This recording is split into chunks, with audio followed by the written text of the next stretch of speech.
একসময় দরজার বাইরে থেকে কে যেন সালাম দিলেন। নবী সালামের উত্তর দিয়ে বুঝতে পারলেন এটি উমরের কণ্ঠ।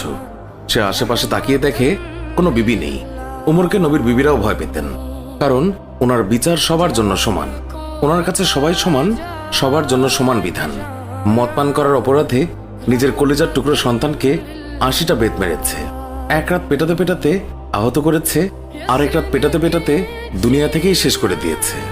একদিন ওমর রাদিয়াল্লাহু তাআলা আনহু ছেলের মুখে গন্ধ পেয়ে ছেলেকে জিজ্ঞাসা করলেন, তুমি কি মদ খেয়েছ? ছেলে বলে, না বাবা, আমি নবীজ খেয়েছি।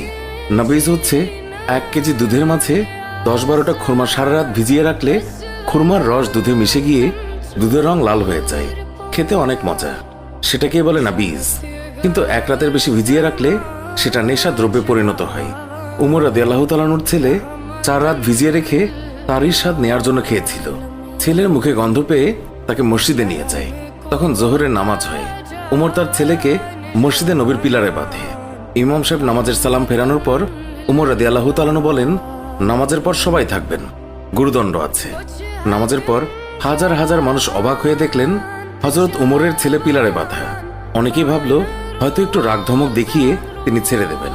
অনেকেই বললেন ৪০টা বেত প্রহার করবেন। এক একজনের এক এক মন্তব্য। আবার কেউ বললেন উমরের মন অনেক কঠোর, সে পুরো শাস্তিই দেবে। এইভাবেই কানাঘুষা চলতেই থাকে। এরই মাঝে উমর চেয়ারে বসে জল্লাদকে ডাকলেন, বললেন, শক্ত দেখে একটি চাবুক এনে চাবুক শুরু করো। জল্লাদ বিসমিল্লাহ বলে চাবুক মারা শুরু করলো। ৩টা চাবুক মারার পর উমর জল্লাদকে এক থাপ্পড় দিয়ে ফেলে দিলেন। উমর রাদিয়াল্লাহু তাআলা আনহুর কাছে জল্লাদের চাবুক মারা পছন্দ হচ্ছিল না, তাই তিনি নিজেই চাবুক মারা শুরু করলেন। এক একটা চাবুক পরে আর মসজিদের বারান্দা ফোঁটা ফোঁটা রক্তের দাগে ভরে যায়। মদিনায় উমরের চাইতে শক্তিশালী আর কেউই ছিল না। ছেলে চিৎকার দিয়ে বলে, আবার মদ খাবো না, আমাকে মাফ করে দাও। কিন্তু উমরের কঠোর মনে কোনো দয়া হলো না। এবার আবু সাহামার মা উমরের পা ধরে বললেন, আমার ছেলেকে আর মারবেন না। ৩০টা বাড়ি মারা হয়েছে, বাকি 50টা বাড়ির জন্য আমি এক একটা বাড়ির জন্য একটা করে উট আল্লাহর রাস্তায় সাদগা করব। কিন্তু উমরের মনে দয়ামায়া হয় না। ৪০টা বাড়ির পর ছেলে জ্ঞান হারালো। 50টা মারার পর আবু সাহামা দুনিয়াতে আর নেই।